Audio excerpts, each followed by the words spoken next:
everybody, and welcome to today's AMA. I apologize for being a little bit late. I actually had a class right before this, but I am here, and I am here to answer any questions you may have.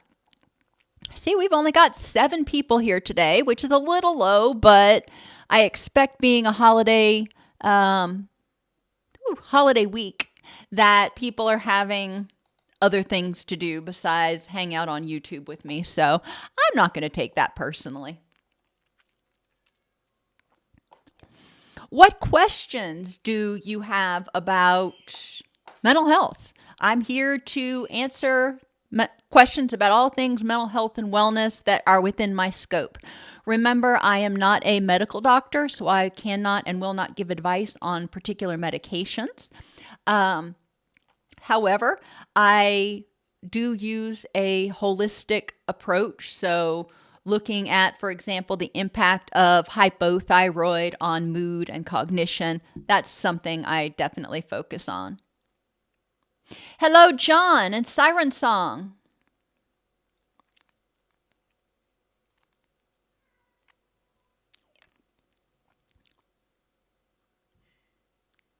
Hello, Roller Girl.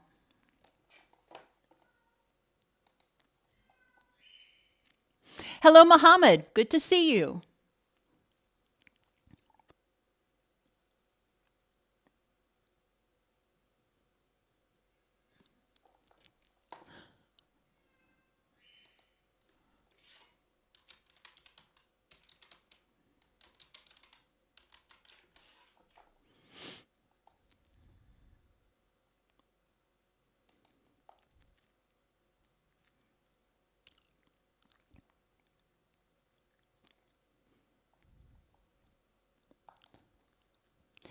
Hello, Austin and John.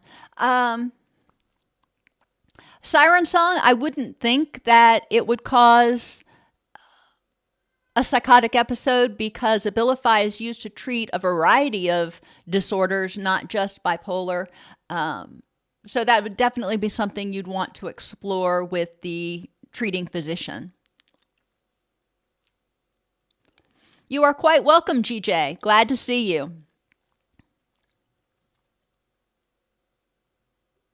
How does a complaint or second opinion about a misdiagnosis get looked at by medical professionals?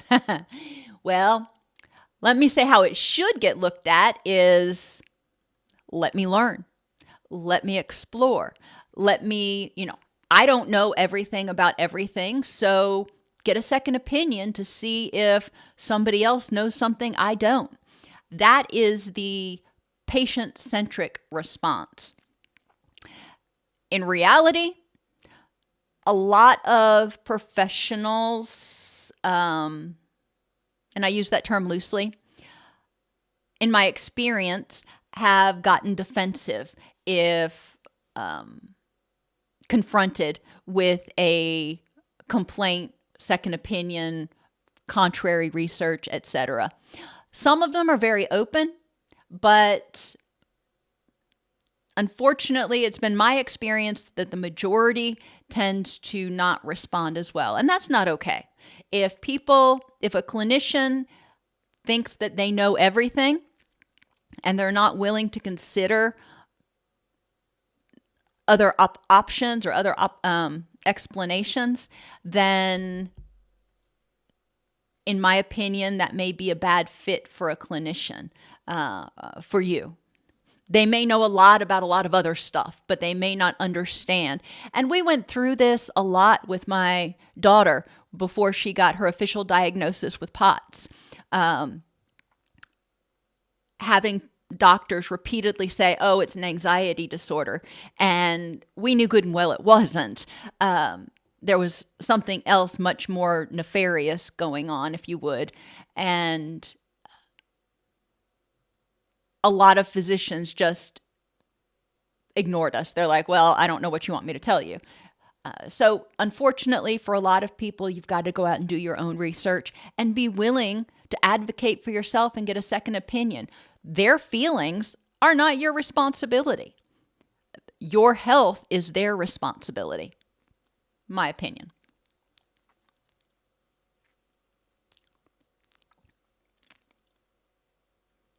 How do I feel about living at home past 30? Everybody's different. So, back in, the 1800s, early 1900s, I don't think it was uncommon for families to live on the same plot of land, for example. And ultimately, right now, we need to recognize that housing affordability is at its worst level that it's been in I don't know how long. Therefore, living at home may provide a lot of benefits, financial benefits, so you can save up to buy a house or do something like that. It doesn't necessarily mean you've failed to launch, so to speak. It may mean that you've instead of being a dependent on your parents, you've become basically a boarder or a roommate, if you will. So a lot of it depends on the reason that you're still living at home. Are you doing it because you're afraid to move out? Are you doing it because you depend on your parents still at 30? Or are you doing it because it just makes sense right now? That's my opinion.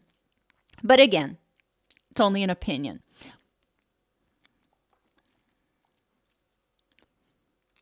I have the problem that I can't have consistency on the things that I want to do. For example, I can't keep exercise and diet even though I have fatty liver, or I can't control my expenses. Any advice?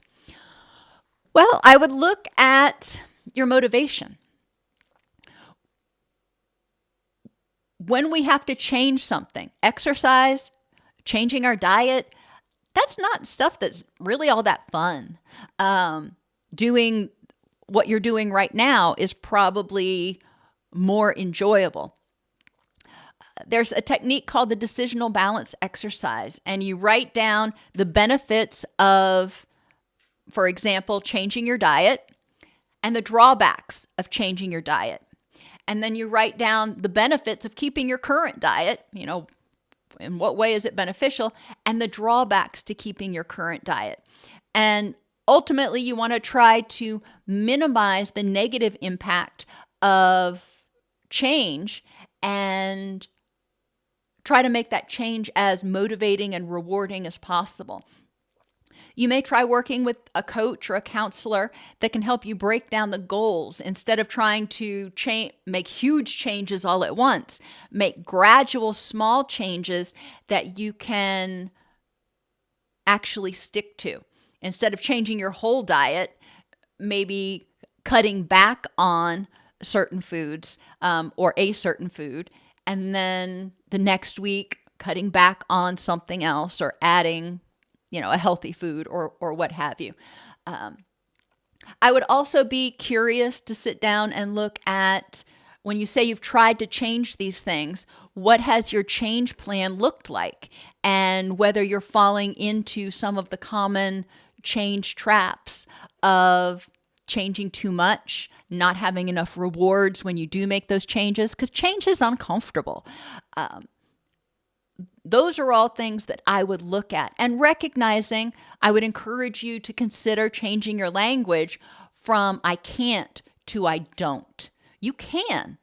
I have every belief that you can. We just need to figure out how to create a change plan that works for you, that's motivating for you, and that's gradual enough that you can integrate it into your life instead of, all or nothing. And we see that with New Year's resolutions with a lot of people. They say, okay, this is the year I'm going to get in shape. And they plan on going to the gym every day. And they do it for the first 2 weeks. And they're exhausted. And they hurt. And they don't want to do it anymore. And then they quit going. Generally, they sign up for the gym in January. And by Valentine's Day, they ain't going anymore. We want to look at why. You started with the best of intentions. What happened that made that change too painful or too unpleasant to continue? And how can we avoid that and help you ease into it? For example, maybe going to the gym 3 days a week for 30 minutes and just easily riding the recumbent bike or walking on the treadmill at a really slow pace while you watch your favorite TV show. And then gradually working up to intensive exercise if that's what the person wants to do.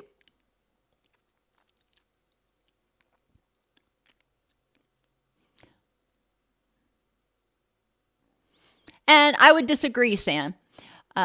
What a doctor doesn't know, he does need to know.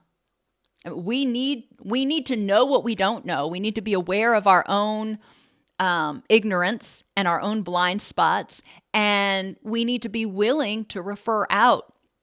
We need to be willing to do research. I know that's a scary statement there for a lot of professionals. Research? No. Yes.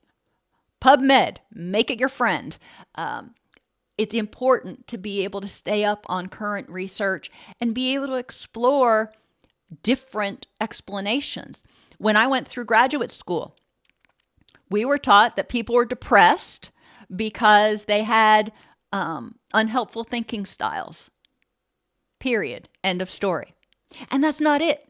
They may have symptoms of depression because they've got hypothyroid, or they're anemic, or their vitamin D is low. They may have symptoms of depression because they have unresolved trauma and they're plumb exhausted. They may have symptoms of depression because they're not sleeping well, because they've got sleep apnea. We need to be willing to recognize, and that's all stuff I've learned in the past 15 years. Which is, I've been out of school a lot longer than that. And recognizing, I think clinicians, mental health counselors, social workers, marriage and family therapists, case managers, we need to recognize that we weren't taught 80% of the stuff that we actually need to know to be effective clinicians when we were in graduate school.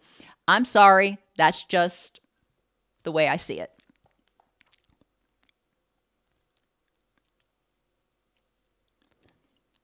What are some of the best ways to become more secure in attachment? My first reaction is to explore the relationship or relationships that contributed to your current insecure attachment.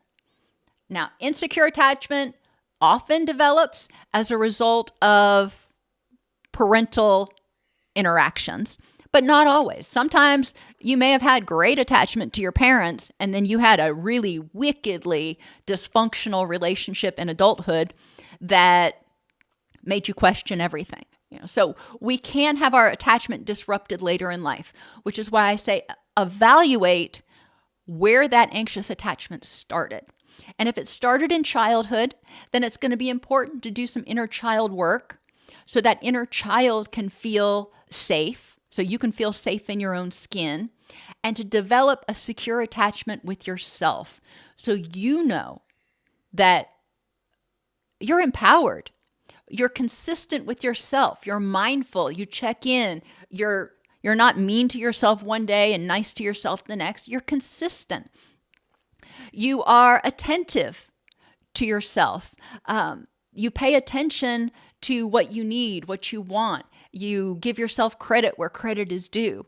You're responsive to yourself when you feel angry, anxious, depressed, happy, curious, whatever. You notice it and you respond to it. You don't just push it away. You don't ignore it. You don't say it's not important. You pay attention. You respond to it. When you're feeling sick, it doesn't even have to be emotional. When you're feeling sick, when you're feeling isolated, or when you're feeling unsafe, you're responsive to it. So you're responsive to your physical, interpersonal, emotional, cognitive, environmental needs. So you feel safe and empowered. You're encouraging of yourself, and you're safe in your own head. And that's the one that's really hard. You can be encouraging and tell yourself, you got this, you can do this, and use all kinds of good motivational language and distress tolerance words and yada, yada. But if you have that inner critic in your head that is constantly tearing you down and basically repeating the things that that unhealthy person from your past would say to you, those criticisms, those rejecting statements, then you're not safe. So you need to get safe in your own head. You need to recognize you're not perfect. Nobody's perfect. And you're lovable. Lovable just the same. You're deserving of love. You're deserving of being safe and empowered.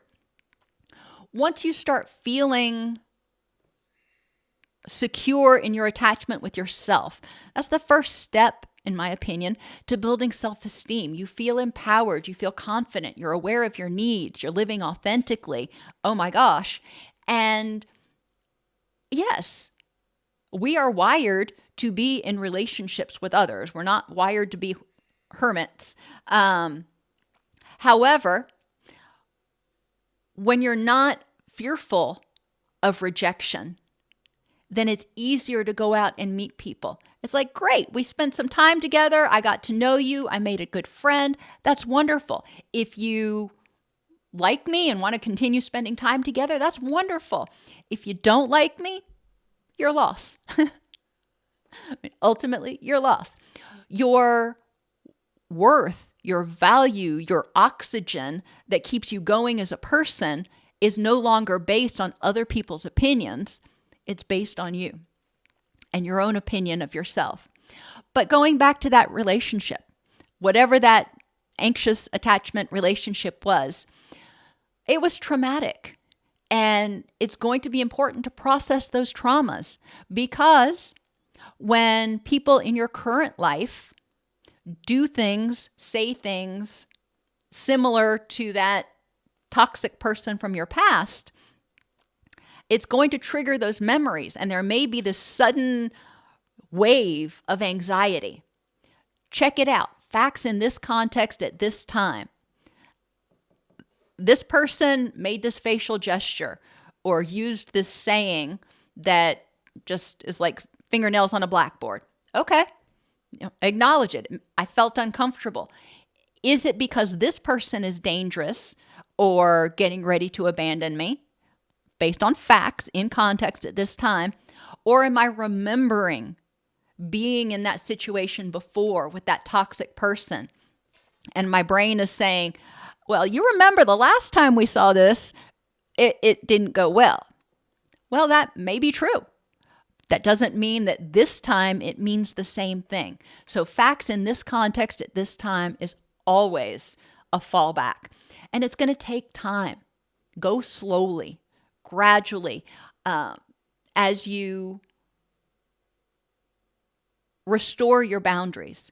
If you are one of those people who has really ambivalent boundaries because you're so afraid of being abandoned that you just let people walk all over you, tell you what to think, how to feel, etc., it's going to be important to strengthen those boundaries so you can start being safe in your own skin, protected from other people's vitriol, if you will.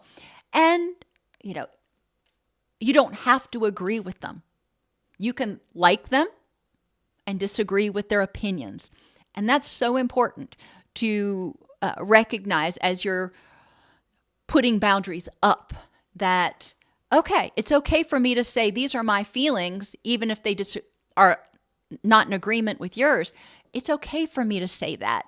And it doesn't mean that I'm a bad person. And I'm not saying you're a bad person. I'm just saying we feel differently about the situation. And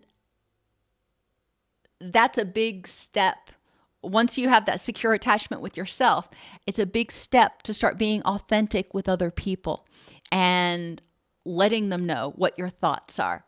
Now, if you have really rigid boundaries, on the other hand, then letting people in will be the challenge. But generally, people with anxious attachment have very permeable boundaries because they'd rather not have boundaries and have a relationship than have boundaries and be alone.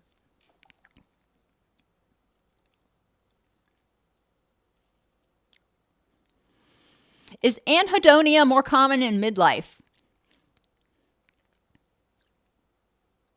I don't know if it's more common in midlife, the hormonal changes that people go through in midlife, the psychosocial changes that people go through in midlife can make anhedonia or depression more prevalent. So as your hormones go down, as your kids leave the house and you're an empty nester, as you retire and you lose those connections, there are a lot of things that we have to adjust to in midlife that can be exhausting. And there can be times when we're just done. We're just so burnt out we can't even feel. It's just I'm just done. So that's not uncommon. I would be curious as to when the anhedonia started and what has changed. What changed right before the anhedonia started? Was there a buildup of losses? Was there a lot of changes? According to Erickson, as we get older, we also look back retrospectively, and we may have regrets about things that we didn't accomplish, and grieving those regrets is an important step in moving forward toward that sense of wholeness in older age.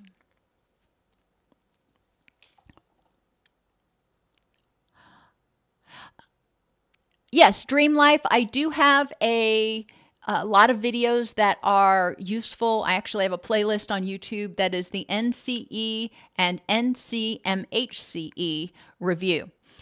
Why are they together? Because when you look at the areas of clinical focus for both tests, they're the same. So yes, I do have a lot of videos on that stuff.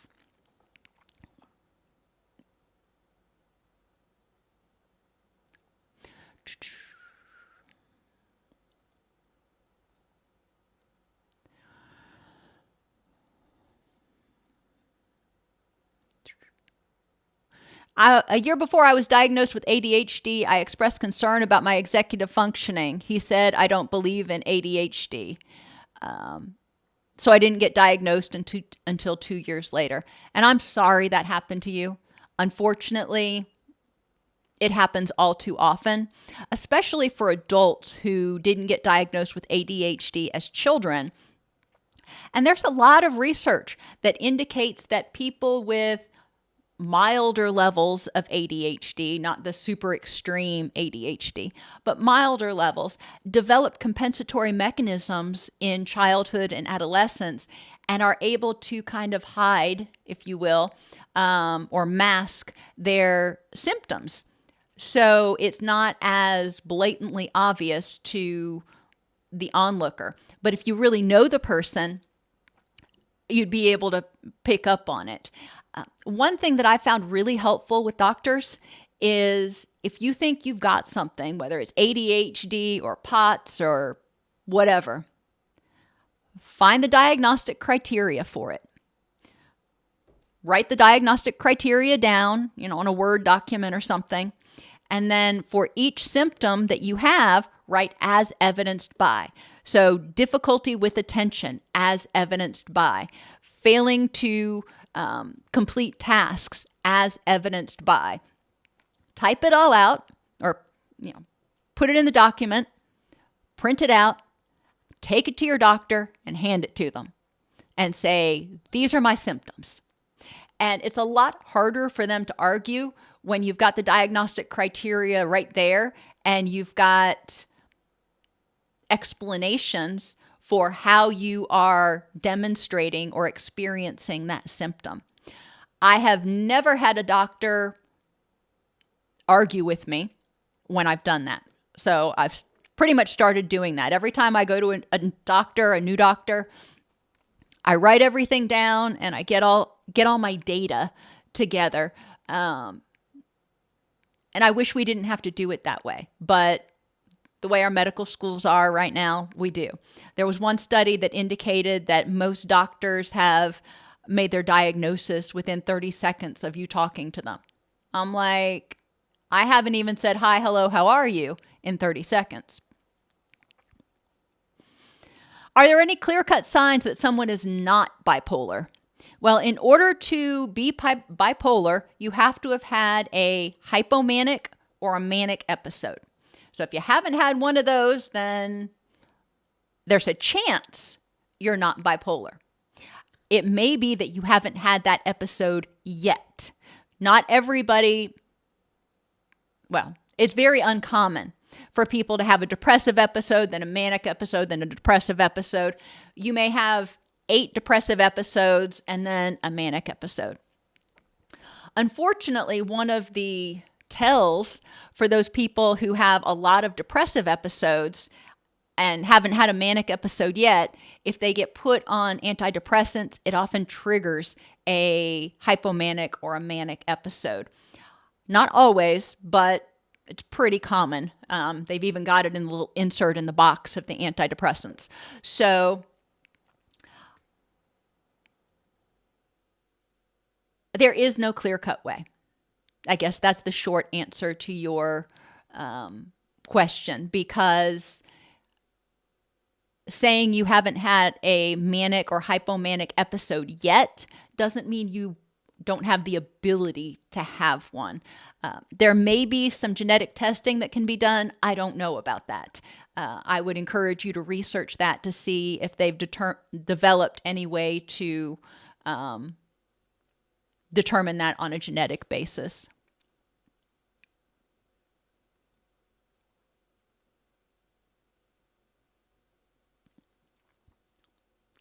Saved and Sound gives a great example. Working out can be intimidating. It can be exasperating. It can sound awful. Sometimes I think about going to the gym and lifting weights, and I'm like, oh gosh, no, I don't want to do that. But I'll go out onto the farm, and I will hoe, and I will move mulch. I will clean out the chicken coop. There are a lot of things that I can do out on the farm that are going to get my heart rate up that are not traditional exercise. Like Saved and Sound says, you can also just put on music and dance and, dance around like nobody's looking. And that's exercise. That is getting your heart rate up. That's increasing your oxygenation.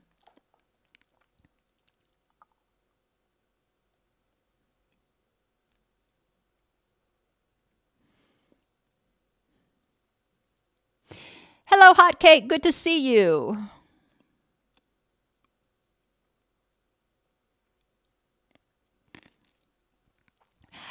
I agree.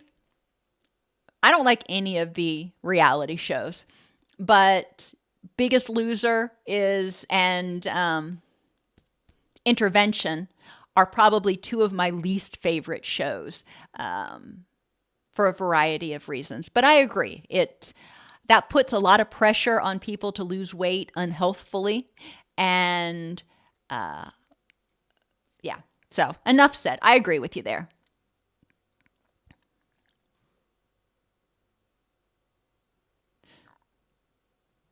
What are my thoughts about the 2 Wicked movie main characters? I am not familiar with that movie.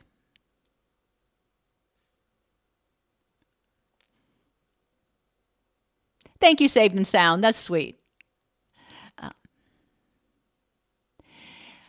Do I have any advice for TMJ bruxism as a symptom of anxiety? They call them splints or bite guards. Those can be really helpful. They don't do everything, but I would be lost without mine. My jaw hurts like crazy if I forget to put mine in at night. And so doing that, I strongly advise people to talk to their dentist about getting a bite guard that's actually fit for them, because a lot of the ones that you get at the drugstore that are that rubbery material, they're actually too thick, and you end up sort of almost chewing them like bubble gum throughout the night, and that makes your bruxism worse. So the bite guard can be really helpful. Practicing mindful awareness can also be helpful if you tend to grit your teeth and clench your jaw when you're stressed during the day. Being aware of that is really important. And taking time, just like when you start getting eye fatigue, taking time to look away from the computer and focus on something else. When you notice that your jaw's getting tight, taking time away from whatever you're doing to relax your jaw, maybe even massage it a little bit, can be helpful. Remember that the vagus nerve and the trigeminal nerve are all right up in here. So massaging your TMJ area and slightly above it can actually help trigger that relaxation response as well. Now, if you're having these intrusive, anxious thoughts, that's not going to do a lot of good, but definitely loosening those muscles can help. Practicing opening your mouth, and I know that sounds weird and I'm not going to demonstrate, but just let your jaw fall open and feel the difference between relaxed and tense can be helpful. There are some people who swear by increasing omega-3s in their diet. Some people, I have talked to several people when I was having a lot of problem with bruxism, who just swore by eating avocado. Oops, sorry. I never tried it, but I would encourage you. Avocados are high in omega-3s, and so I would encourage you to look at your diet as well to see if there's anything you can do to reduce inflammation and see if that helps. But yeah, TMJ is a bugger and a half. Ice can also be helpful. I know it sounds weird. A lot of people are like, putting ice on my face. I find ice to be more helpful than heat because it numbs up the area for a minute and gives me some relief. But that's me. I mentioned roughly 80% of field experience wasn't mentioned in grad school. How can future grad school students like myself reduce that to around 30%? Get to know PubMed or watch my channel. There are a lot of things that I cover on my channel. For example, the PIECES method, how physical, interpersonal, emotional, cognitive, and environmental factors all work together. The importance of understanding the interaction between hormones and neurotransmitters and their impact on mood as well as cognition. So there's a lot of stuff there that biophysiological stuff that's important. Gut health. Gut health is another huge issue that they've demonstrated has a significant impact on sociability, on motivation, on mood, and on cognitive abilities. So who knew? But you can go to DocSnipes.com/clones. Let's see if I can type it in here.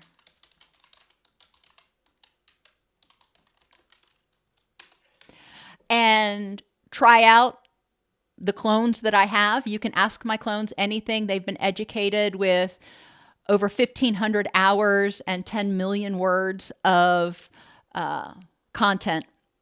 So it can help you parse through that to identify some of the things that might be important. I would suggest that you start with my video that I just did on the PIECES model and how it can really help you improve your mental health. And that'll give you ideas about things that you may want to learn more about and in order to improve your effectiveness as a clinician. But it's a great question, and there's so much stuff out there, it can be overwhelming. Tackle one piece at a time, if you will. If you want to learn about gut health, great, learn about gut health this week. Next week, maybe you want to learn about the vagus nerve. And maybe the week after, learn about serotonin. There's a lot to learn, and you're never going to know everything. And that's the beauty of being able to consult with other professionals as well as with PubMed and some of the chat bots and stuff that are available now.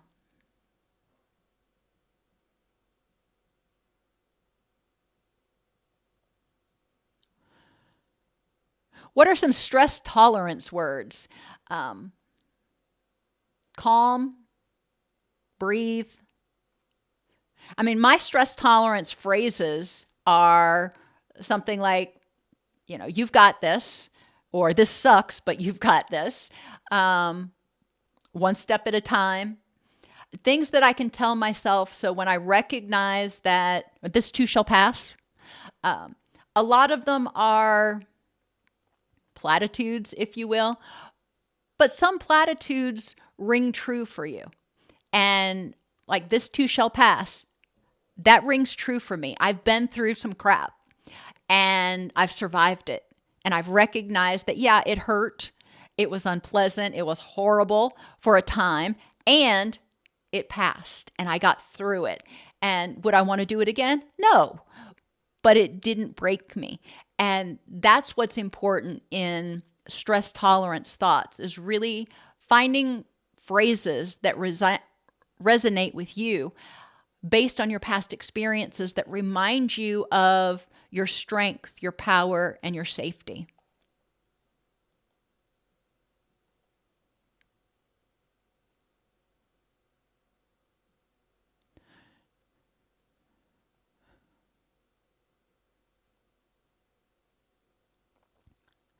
Unfortunately, Austin, when people are giving you mixed signals, it is really difficult. And I think avoiding eye contact with her might be helpful. If you've got a good relationship with her, now I don't know what your relationship is with this person. If you were friends, and you can have a conversation about, hey, it seems like you're giving me mixed signals, and I know you're with this other person. I'd appreciate it if you wouldn't, whatever those mixed signals are. Maybe she comes up and gives you a hug every time she sees you. I'd appreciate it if you wouldn't give me that hug. Those are reasonable requests that can be made. Sorry, I'm going to cough.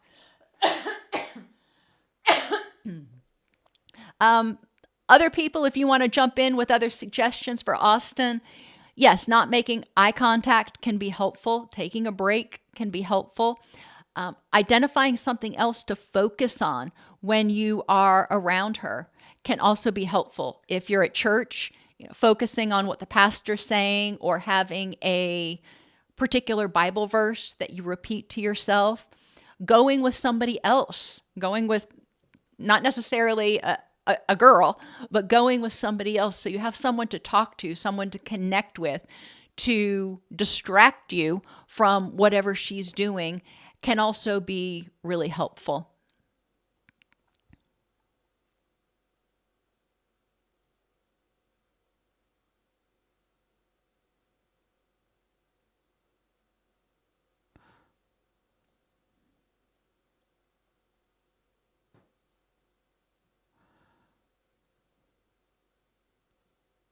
And I hear if you play guitar for them, that's wonderful.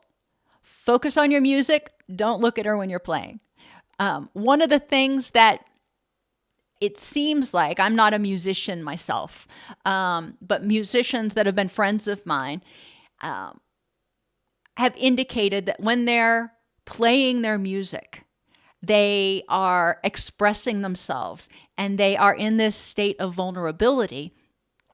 And it makes it a lot harder to deal with input like that. So when you're feeling vulnerable is not the time to be making eye contact with her. Play the music, make eye contact again with somebody in the church who is not her, can be effective. Have a friend sitting out there, or look up. One of the things that, I don't know what your church looks like. If you've got stained glass, I love looking at stained glass. So I might look up towards the stained glass and the light coming in through the stained glass, seeing, God's presence, focusing on that instead of her. That would be a technique I would use. I hear changing churches is not practical. It doesn't sound like changing which time you go is going to be practical either. And like I said, if you have that relationship with her that you can put it out there and tell her these things you're doing, I recognize you're not trying to lead me on or give me mixed signals, but they are. So I'd appreciate it if you wouldn't give me hugs or come up and put your arm around me or whatever it is that the mixed signals are. That can be helpful. But again, you may not have that kind of relationship. So we're all kind of just spitballing here, trying to give you suggestions that may be able to help take the intensity off. But definitely when you're playing and you're feeling the emotions of what you're playing, you're feeling the spirit in you, you're probably more vulnerable to input from her at that point.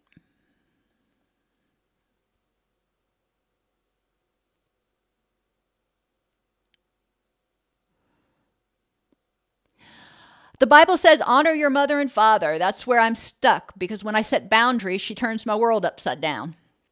I'm sorry to hear that. We can love people. We can honor people. We can be respectful, not hateful to them, and set boundaries. And I have a video on surviving the borderline parent, Maria, that I would strongly encourage you watch. I have another one that's on emotionally immature parents, which may be helpful too. Ultimately, figuring out how you can love her, really not like some of the stuff she does, but you love her. And you can be respectful towards her. You're not going to be hateful. You're not going to say mean things about her or to her, but you're also going to set your boundaries and figuring out where that line is. And it's a difficult line. And Surviving the Borderline Parent talks a lot about exactly what you're talking about.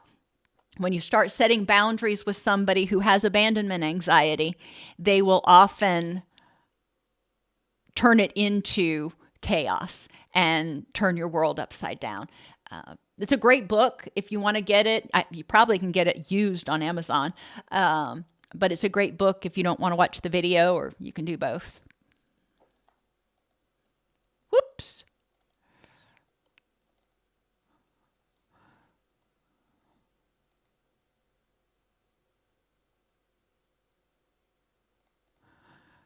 All right. Sorry, it jumped on me again and I lost where I was.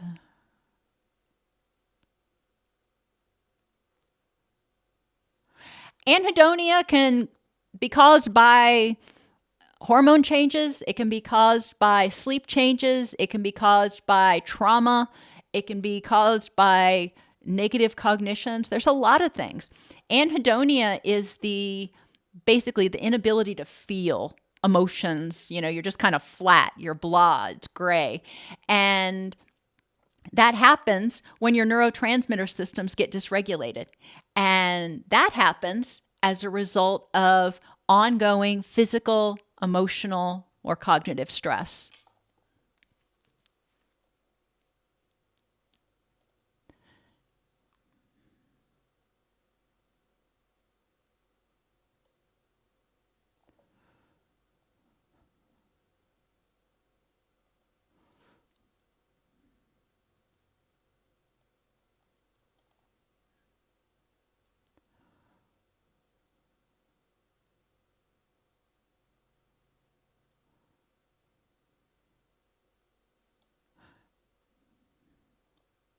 Well, I'm glad you found the page too, Maria. And again, check out that DocSnipes.com/clones page.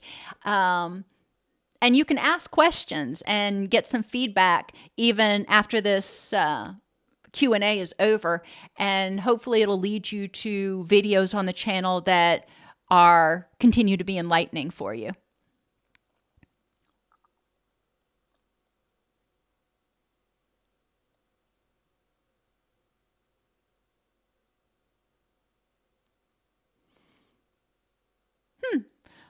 That sounds like an interesting film, JG, or GJ, sorry. The healing of a relationship between the good witch and the bad witch from The Wizard of Oz.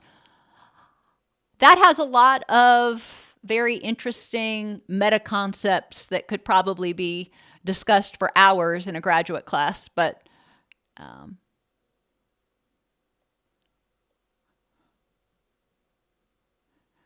that's wonderful that you're sitting at the park, Fallen. I am really grateful that you're here and hope that we can be of service.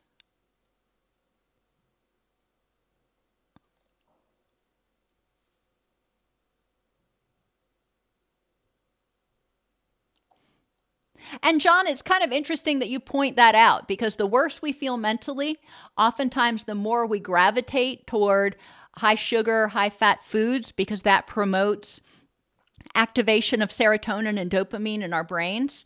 And we may engage in more mindless eating because it's occupying. It's something that we're tasting, so we're not thinking. It's sort of an escape mechanism. And that can lead to increased weight. And when our mental health kind of goes, when we're stressed out, depressed, anxious, we often don't feel like we've got a lot of energy. So our movement actually is reduced. And stress actually changes the gut microbiome and can lead to especially central weight loss around the gut. They found that people who are more stressed tend to have more belly weight, basically, because the increased levels of cortisol, for whatever reason, cause the retention of weight more around the abdominal area. Oh gosh, good luck to you, Tamika. I haven't heard anybody really talk about the NCMHCE since they changed the format. So I'm hoping it's a lot better now. As far as studying, for me, I'm a kinesthetic learner. I do better if I take practice exams and then go back over and figure out why my answers that I got wrong were wrong. And then I take another practice exam. That works better for me than reading chapters over and over again. I'm also a big one. If I take a couple of practice tests and I'm getting the same things wrong, then I will make flashcards, either on Quizlet so I can do it on my mobile device, or back in the day when I was in college, I'd use index cards. And I would look at those while I was on the treadmill or on the stationary bike, because I'm with you. It's hard to stay focused on things that you're reading for the 17th time that just don't seem to be sticking. The other thing that can be helpful if there are certain things that don't seem to be sticking is to apply it to everyday life. And one trick I've found recently is if you go to perplexity.ai, or ChatGPT probably, but perplexity.ai, and you ask it for a scenario about whatever it is that you're having difficulty learning, it can actually provide you some scenarios, and it can create test questions for you that can help you internalize the knowledge. So that's kind of cool. Good luck, though. Good luck. And do remember, and I will throw that out there. The old version of the NCMHCE had an abysmal pass rate. I mean, it was like 30% of people passed on their first time. It was abysmal. What that tells me is the test is bad, not the tester. I don't know how this one's doing, how much, comparatively speaking, but you went through graduate school. You've done your internship. You know how to do this. It's just a matter of figuring out how to pass that forsaken test. And making sure to separate passage of the test from your capability as a clinician is super, super incredibly important. I can't underscore that enough. Don't let the test freak you out, and don't let it undermine your belief in your capabilities as a clinician.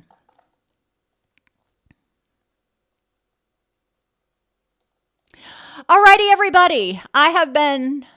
Oh, thanks, Roller Girl. I guess I've been playing with it a lot. It's actually magnetic.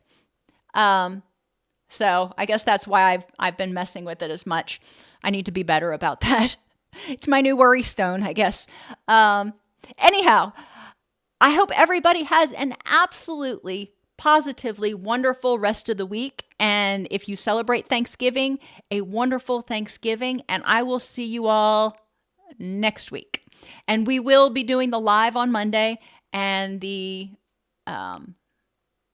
webinar, the CEU webinar, will be back on Wednesday as usual next week. So everybody have a great rest of your week, and I'll see you next time.